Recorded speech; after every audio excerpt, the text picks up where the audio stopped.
Bismillahirrahmanirrahim. Assalamualaikum warahmatullahi wabarakatuh.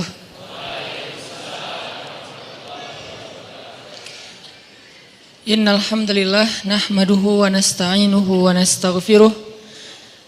Asyhadu an la ilaha illallah wahdahu la syarikalah wa asyhadu anna Muhammadan abduhu wa rasuluh. Allahumma salli wa sallim wa barik ala sayyidina Muhammadin wa ala alihi wa sahbihi ajmain. Kita kalau pengen cerdas dalam beramal tuh jadilah orang yang membawa tren. Karena hadis tren itu apa? Man sanna fil islami sunnatan hasanah, itu tren. Sunnah kalau dalam bahasa fikih, bahasa pesantren tuh teladan. Sesuatu yang diikuti. Kan sunnah sesuatu yang dicontoh, yang diikuti, teladan, apalagi inspirasi. Nah, kalau dalam bahasa kita sunnah itu tren karena diikuti. Jadi siapa yang memberi sebuah tren, apakah dia jadi trendsetter, jadi influencer, jadi yang sekedar nge-repost, siapa yang terlibat dalam sebuah sunnah hasanah, tren yang positif, yang youth friendly, yang anak muda banget, lalu diikuti oleh orang lain karena nggak disebut sunnah kalau belum diikuti, maka dia mendapatkan pahala dari setiap orang yang mengikuti. Jadi kalau kita buat sholat jamaah itu jadi tren, bahwa sholat jamaah itu jangan dianggap sebagai cuman kewajiban doang, kesannya berat. Tapi kalau sholat berjamaah itu jadi kayak lifestyle, sholat jamaah itu jadi kayak culture kita, street culture misalnya atau youth culture, itu bakalan orang lain juga akan melihat sholat jamaah itu dari angle anak muda, bukan dari angle anak pesantren, bukan dari angle akademisi, bukan dari angle ustadz, bukan dari angle dalil doang, tapi bahkan dari angle lifestyle. Sholat jamaah itu lifestyle banget, sehingga kita perlu angkat ini jadi tren. Ketika nanti di masjid ada yang unik-unik, anak muda gondrong sholat jamaah, anak muda tatoan sholat jamaah. Bukan kita nyuruh anak masjid untuk tatoan, bukan. Kita lagi kayak nge-encourage teman-teman tatoan buat ke masjid. Jadi bukan dibalik, wah tatoan ke masjid keren ya, gua nggak ada tato, pakai terus gambarnya kupu-kupu gitu kan, salah gambar gitu. Nah ini bukan, kebalik, justru yang teman-teman tatoan nggak apa-apa ke masjid.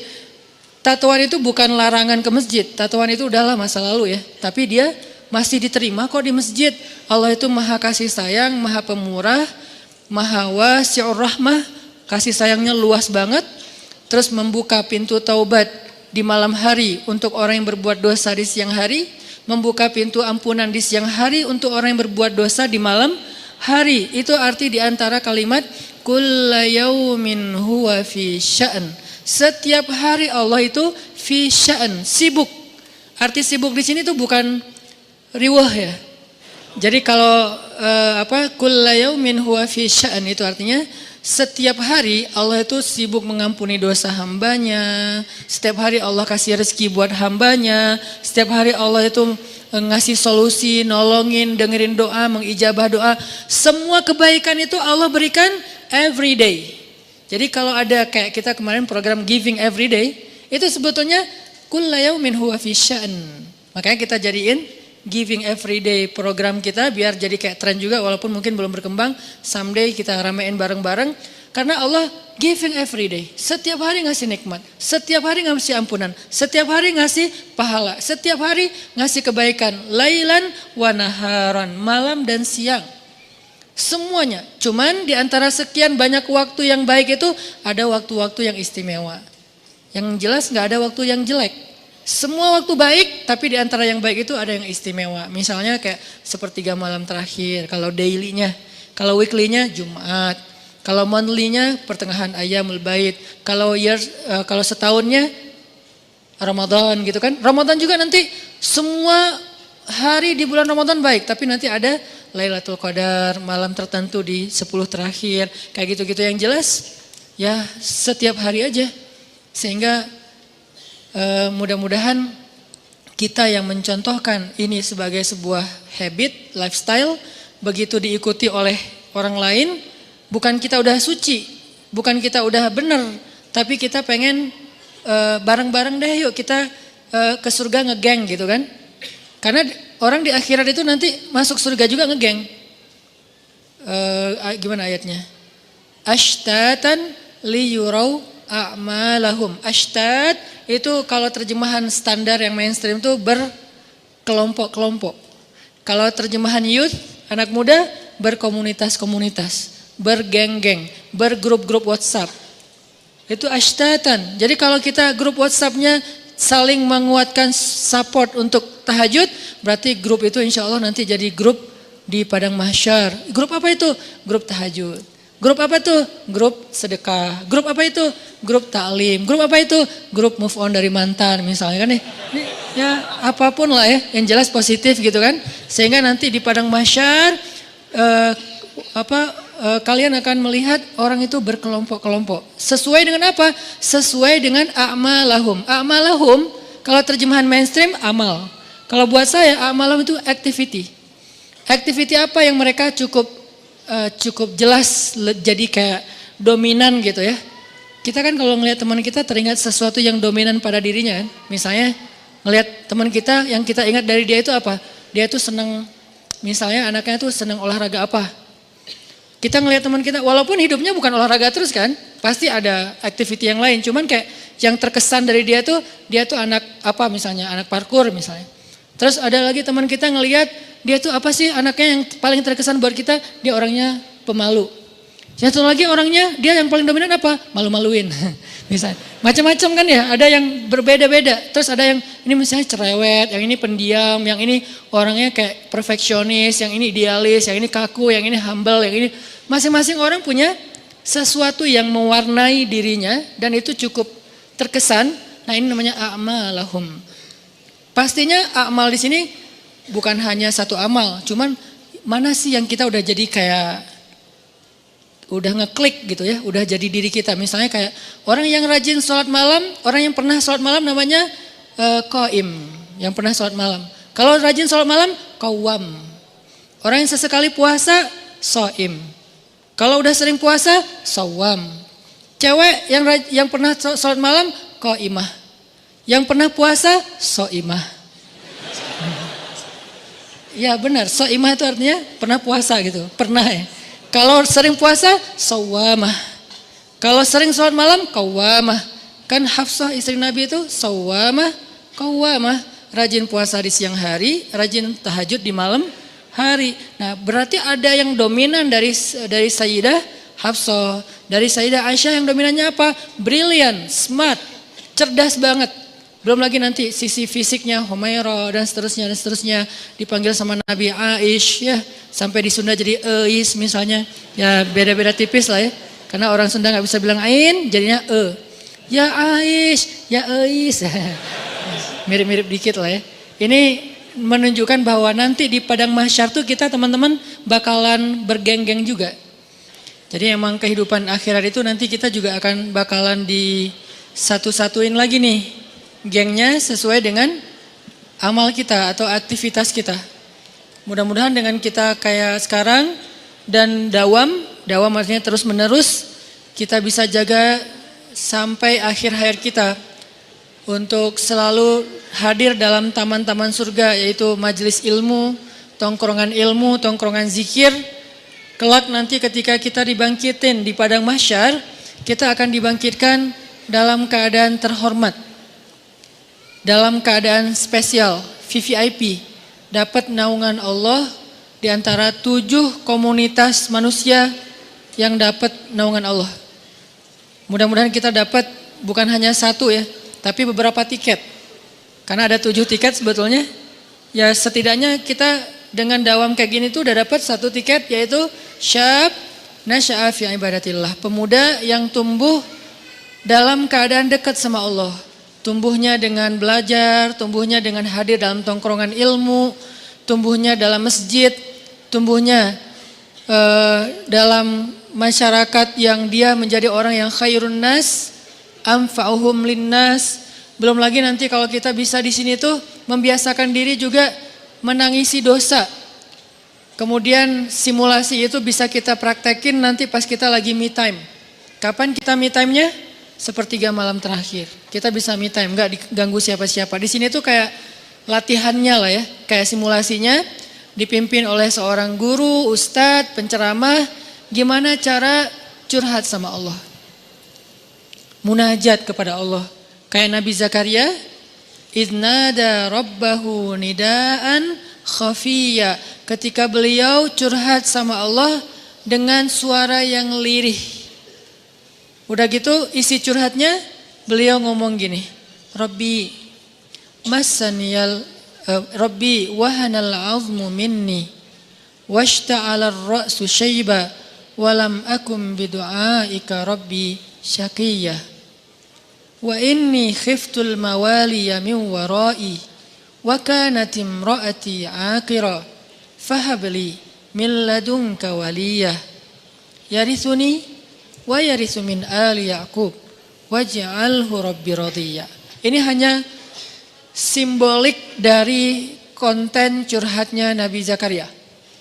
Kalau dibahas semua panjang banget, ada di surat Ali Imran juga. Gimana Nabi Zakaria, hunalika da'a Zakaria rabbah rabbi habli min ladunka dzurriyyatan thayyibah, dan seterusnya. Artinya dalam forum atau momen ini nih, pas kita lagi nongkrong kayak gini, kita lagi belajar simulasi curhat. Walaupun udah curhat sebetulnya. Udah udah doa, dan itu bukan sekedar latihan yang ini nggak seriusan ya, ini nggak beneran ya, kayak simulasi atau latihan bencana gitu kan ya. Tapi ini bener-bener ya udah terjadi sih, udah curhat sama Allah, cuman belum romantis, belum romantis ya, belum berduaan, belum al-unsu billah, belum ada me time-nya dengan Allah, masih kayak kolosal. Ada model yang kita lakuin sendiri, ada model yang kita lakuin bareng-bareng, dan itu semuanya jadi kayak penyemangat. Jadi kalau di sini kita belajar munajat, doa sama Allah, kayak doanya Nabi Zakaria, doanya Nabi siapa lagi yang lembut, kayak doanya Nabi Yunus, yang bahkan ikan yang menelan beliau aja nggak dengar suaranya, saking lirihnya suara Yunus. Fi zulumatin salas, di dalam 3 kegelapan. Kegelapan malam, kegelapan samudra, kegelapan perut ikan. Bahkan ikan yang dengar, yang nelan beliau nggak dengar suara Nabi Yunus. Nggak sampai ini ngapain sih orang di dalam kok diam-diam aja, diam-diam baik. Nabi Yunus suaranya saking lirihnya, ikan aja nggak dengar. Tapi suara lirih itu walaupun nggak didengar oleh ikan, menggetarkan arasy Allah Subhanahu Wa Taala. Kenapa? Dia pakai frekuensi rendah. Kalau di Nat Geo tuh ada hewan yang manggil temannya pakai frekuensi rendah. Saya pernah nonton gajah sama paus. Karena salah satu suara hewan paling kencang, lebih 10 kali, berapa puluh kali dari suara jet tempur, paus ya. Di dalam samudra aja suaranya kedengaran sekian kilo gitu kan. Itu frekuensi tingginya. Nanti dia ada suara frekuensi rendah, yang suara frekuensi rendah ini fungsinya berbeda dengan frekuensi tinggi. Suara frekuensi rendah nggak bisa didengar oleh kita, tapi bisa didengar oleh paus yang jaraknya sekian puluh kilo. Dia doanya tuh nidaan khafiyah gitu, lirih gitu. Ya Allah, aku tuh sayang banget sama dia. Yang di sebelah, terus dia kayak pura-pura tidur. Masya Allah, nama aku disebut dalam doa gitu. Yang grup sebelah maksudnya. Bukan yang di sebelah, yang grup sebelah. Hah, apa? Akhirnya rame gitu kan ya. Unfollow, left group, delcon gitu. Intinya adalah kita kayak doa tuh orang sebelah nggak dengar. Pasangan kita nggak dengar. Kalau tahajud bareng kan, kalau tahajud tuh kerennya tuh, salah satu sisi kerennya tahajud orang yang udah nikah tuh kan sebelah pasangan ya. Makanya kalau bisa nanti kalau udah nikah ya, ada area kecil nih di dekat tempat tidur tuh buat tahajud. Dan kalau bisa bukan di tempat tidur yang tinggi, kan susah kalau tinggi kan pas kita sujud terbenam, ntar susah hilang nafas gitu kan. Ya udah di bawah Nabi tuh kalau tahajud kadang-kadang sebelah Aisyah. Jadi kaki beliau tuh dekat sama Aisyah lagi tidur. Jadi kalau Aisyah lagi raba-raba tuh ketemu jempol Nabi, oh Nabi lagi sholat. Pernah juga Aisyah dengerin Nabi lagi tahajud gitu kan. Lagi tahajud, pas beliau ruku dan sujud kayak ada suara tulang yang kegesek kayak patah gitu. Aisyah heran, ini suara apa? Nabi kenapa? Sakit apa? Gitu-gitu kan. Cuman ya ditungguin aja sampai Nabi sujud. Sujudnya tuh suara dada beliau tuh kayak suara air mendidih. Karena saking terisaknya beliau nangis. Terus Aisyah karena kasihan sama Nabi kayak diusap-usap gitu punggung Nabi. Ya udah deh, nggak apa-apa. Kalau bahasa kita mah diusap-usap. Terus Nabi nangis. Terus pas Nabi bangun bunyi lagi ada kayak tulang-tulang patah gitu. Aisyah tuh sampai kasihan banget sama Nabi. Begitu assalamualaikum, kan Aisyah di sebelah kanan kan. Kebayang nggak sih assalamualaikum terus Aisyah? Gitu. Itu beda loh. Nih, sholat orang udah nikah main jomblo ya. Kalau udah nikah pas assalamualaikum. Kalau jomblo, assalamualaikum siapa coba? Yang lihat siapa? Gitu. Assalamualaikum, mana ya? Gak ada. Assalamualaikum gak ada. Kalau ada pun ngeri, putih semua gitu. Akhirnya pas sudah selesai tahajud, Aisyah nanya, ya Rasulullah kenapa? Kenapa kok tadi kayak bunyi tulang patah? Ada yang sakit yang mana gitu. Aisyah kan orangnya kayak care gitu kan, ceweknya romantis banget gitu. Terus Nabi, enggak Bang, Aisyah enggak apa-apa gitu. Kan Nabi juga orangnya enggak mau ngerepotin istri. Udah Aisyah tidur lagi aja, enggak bisa tidur kayak ada suara tulang patah. Enggak bukan tulang, apa dong? Pokoknya bukan, enggak usah dilihat. Aisyah maksa-maksain, dilihat di perut Nabi ada jejer batu diikat di perut Nabi karena menahan lapar. Aisyah nangis. Kenapa nangis? Kok bisa seharian lapar? Aisyah enggak tahu karena Nabi itu orangnya enggak pernah menampakkan penderitaan kepada orang lain. Kalau beliau menderita, nggak ada yang tahu. Beliau lapar, nggak ada yang tahu. Padahal kalau kita kan muka lapar sama kenyang beda banget ya. Kalau muka kenyang tuh, muka lapar tuh kayak mau marah gitu kan. Oh kenapa sih? Lapar tuh nggak sih? Gitu. Muka bosen gitu kan, ngasih kode, lagi ceramah, mulai bersin-bersin, batuk-batuk, pakai kode lagi, udahan gitu. Udahan tapi kode gitu. Ya itulah kita. Kalau Rasul tuh diem.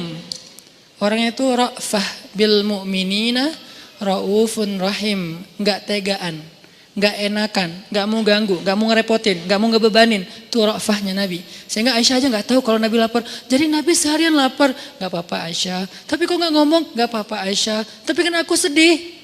Ya udah sini. Memberikan. Jadi yang lapar siapa? Yang ngasih di bahu siapa coba? Kan Rasul gitu banget ya.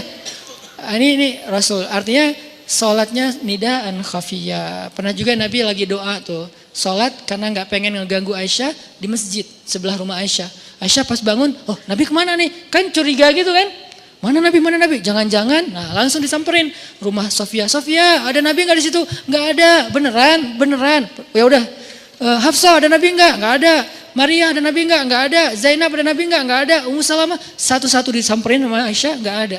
Terus Nabi kemana? Balik lagi ke rumah, ngelewat masjid, ternyata Nabi lagi sujud panjang di mihrab masjid dan berdoa kepada Allah dengan doa yang sangat panjang. Ini namanya me time. Nabi itu suka banget me time berdoa sama Allah setelah me time dengan keluarga. Semuanya dikasih hak. Sama keluarganya ada me time, sama Allah ada me time-nya. Jadi pas Aisyah ngelihat Nabi kayak gitu, Aisyah masuk ke masjid, nungguin di sebelah. Yang nungguin kita tahajud siapa? Ada Ustadz, teman kos-kosan. Alhamdulillah gitu. Akhirnya ditungguin sama Aisyah.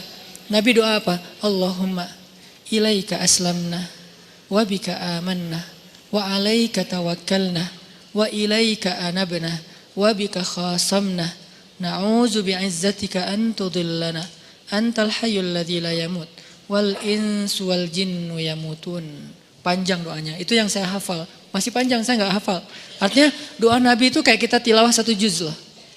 Doanya aja kayak kita tilawah satu juz. Kita tilawah kayak doa. Rabbana atina fid dunya hasanah. Cuma 1 ayat gitu. Kalau beliau doa kayak tilawah saking panjangnya. Siapa sih yang sanggup sholat bareng dengan Nabi? Nggak ada yang sanggup. Sekelas Hafiz legend bernama Abdullah bin Mas'ud aja sholat di belakang Nabi nggak sengaja hampir batal. Kenapa nggak sengaja? Dia kayak tiba-tiba jadi ngemakmumin gitu terus nggak nyolek. Kan harusnya nyolek ya, Rasul makmumin ya gitu ya. Tapi nggak nyolek, akhirnya makmumin aja. Nabi kan karena nggak tahu ada yang makmumin, baca aja sesukanya, panjang banget. 1 rakaat bisa 2 juz. Terus dia kayak, aduh gimana ya berdiri sebelah kaki gitu kan. Gimana? Sampai bahasa hadisnya tuh, bahasa riwayatnya tuh kata Ibnu Mas'ud, hampir saja saya berburuk sangka. Arti berburuk sangka nih mau mundur gitu. Kayak, aduh batal kayak gitu. Kalau kita kan banyak alasannya, modus ya kan. Batal gitu. Padahal enggak enak nih, ada apa ya tadi ya, apalah. Kayaknya dipanggil deh, tadi ada miss call deh gitu kan. Ibnu Mas'ud tuh apa ya. Udah mulai berburuk sangka pengen mundur, tapi kan enggak enak sama Allah. Masa udah kayak ketemuan terus gue pulang dulu ya kan gak enak kan. Tadi yang ngajak ketemuan siapa? Terus yang pulang duluan siapa gitu kan. Ya udah ketemuan aja lama-lama. Cuman udah gak kuat banget. Udah gitu rukunya kayak berdiri. Sujudnya kayak ruku. Wah Masya Allah ini nih Nabi nih me time. Nah kita belajar me time-nya itu dengan munajat dulu di sini. Kalau menurut saya sih teman-teman kalau selain rekam coba dicatat doa-doa yang banyak dari para ustadz gitu ya. Bisa doa yang riwayat dari Nabi, bisa doa juga yang mungkin ditulis oleh para ulama, doa-doa yang keren gitu, kayak doanya Abu Hurairah, doanya Bilal, kan beda-beda tuh. Doanya Muaz, Allahumma a'inni ala dzikrika, syukrika, husni ibadatik. Doanya Abu Bakar, Allahumma afini fi basari dan seterusnya. Allahumma ja'al fi basari nuran wa fi sam'i nuran, amami nuran wa khalfi nuran wa an yamini nuran dan seterusnya. Itu kan doanya Abu Bakar. Masing-masing mereka kan punya doa favorit ya. Sama kayak siapa? Bilal. Doa favoritnya Bilal apa? Allahumma inni as'aluka ridhaka wal jannah wa a'udzubika min sakhatika wan nar. Ini doanya Bilal nih. Kita hafal, nanti pas malam kita pakai tuh. Doa-doa itu yang keren-keren, munajat, terus diterjemahin dengan bahasa kita. Ustaz boleh gak sih ngomong ke Allah tuh dengan bahasa yang nyaman? Boleh. Boleh bilang please gak ke Allah? Boleh. Please kan bahasa Arabnya arju ka rabbi. Atau qasodna kayak Allah. Itu kan bahasa kitanya please ya Allah. Aku mohon ya Allah gitu kan. Boleh-boleh aja.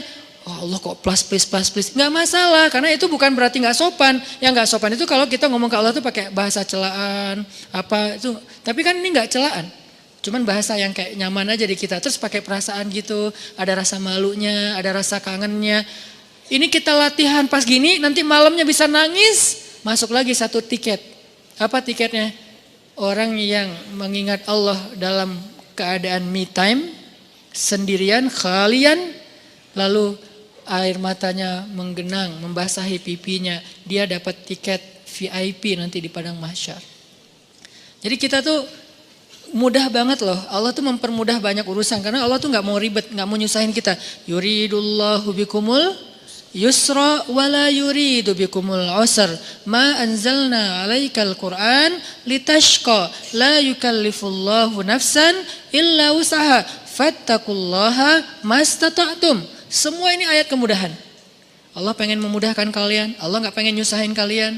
Allah tidak menurunkan Al-Quran untuk menyulitkan kalian. Allah tidak membebankan kepada kalian apa yang kalian gak sanggup. Bertakwalah kepada Allah semampu kalian. Bukan haqqa tuqatih, itu diganti dengan pertama ittaqullaha haqqa tuqatih. Sahabat ngeluh, ya Rasulullah gak kuat lagi. Fattaqullaha mastata'tum. Kalau gak bisa haqqa tuqatih gak apa-apa. Mastata'tum, semampu kalian. Ini artinya gampang lah sebetulnya pengen dekat sama Allah mah. Allah tuh gak ada birokrasi yang ribet. Kita dekat aja, duduk di sini udah dekat. Menunggu waktu sholat udah dapat pahala kayak jihad ribet. Ini mudah-mudahan kita jaga nih. Jadi sebuah tren, kemudian habit, kemudian culture. Kalau udah jadi culture, insya Allah tuh udah akan luar biasa. Jadi udah akan bertahan lama gitu ya. Dimulai dari tren, terus jadi habit secara personal, lama-lama jadi culture di antara kita secara kolosal atau sosial. Lalu diikuti oleh orang lain, kita dapat pahala. Kan keren banget ya, beramal dengan tren kan. Makanya saya bilang dakwah kita itu menyebarkan pesan lewat tren. Makanya namanya pesan_tren.